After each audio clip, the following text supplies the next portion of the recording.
പരസ്പരമുള്ള ആക്രമണങ്ങൾ മുറുകുമ്പോൾ ലോകം തീക്കൊള്ളി കൊണ്ട് തലചൊറിയുകയാണെന്ന വസ്തുത കൂടുതൽ ശക്തമാകുകയാണ്.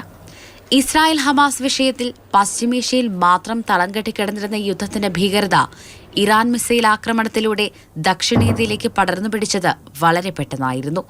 ഇതിനിടയിൽ ചെങ്കടലിൽ യുഎസിന്റെയും ബ്രിട്ടന്റെയും കപ്പലുകളെ മാത്രം ലക്ഷ്യം വെച്ചുകൊണ്ട് ഹിസ്ബുള്ളകളും ഹൂതികളും നടത്തിയ ആക്രമണങ്ങളും വഴി ഈ യുദ്ധത്തിന്റെ തീവ്രത മറ്റ് രാജ്യങ്ങളിലേക്കും പടർന്നു പിടിച്ചു. ഇതിനിടയിലാണ് സിറിയയിലെ അതിർത്തി പങ്കിടുന്ന ജോർദാനിൽ 3 യുഎസ് സൈനികർക്ക് നേരെ ഡ്രോൺ ആക്രമണം നടക്കുന്നത്. ആക്രമണത്തിൽ 3 പേർക്ക് ജീവഹാനി സംഭവിച്ചതുകൂടാതെ 25 പേർക്ക് സാരമായി പരിക്കേൽക്കുകയും ചെയ്തിരുന്നു.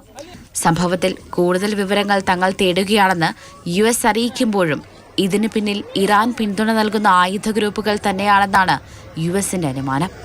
മാത്രമല്ല, തങ്ങൾക്ക് നേരെയുണ്ടായ ആക്രമണത്തിൽ തക്കതായ സമയത്ത് ശക്തമായ മറുപടി കൊടുക്കുമെന്ന് യുഎസ് വ്യക്തമാക്കുമ്പോൾ പരസ്പര ആക്രമണങ്ങളുടെ ചിത്രം ഒന്നുകൂടി ശക്തമാകുകയാണ്. ഇതിനിടയിൽ പലപ്പോഴും കാഴ്ചക്കാരായും മധ്യസ്ഥത വഹിച്ചും കാത്തുനിന്ന ഈജിപ്ത്, ഖത്തർ തുടങ്ങിയ രാജ്യങ്ങൾ ഏത് പക്ഷത്തു നിൽക്കുമെന്നത് വലിയ ചോദ്യചിഹ്നമായി തുടരുന്നു.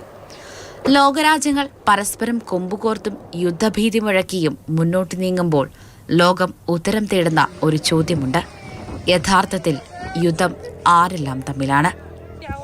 International desk, Mathrubhumi news.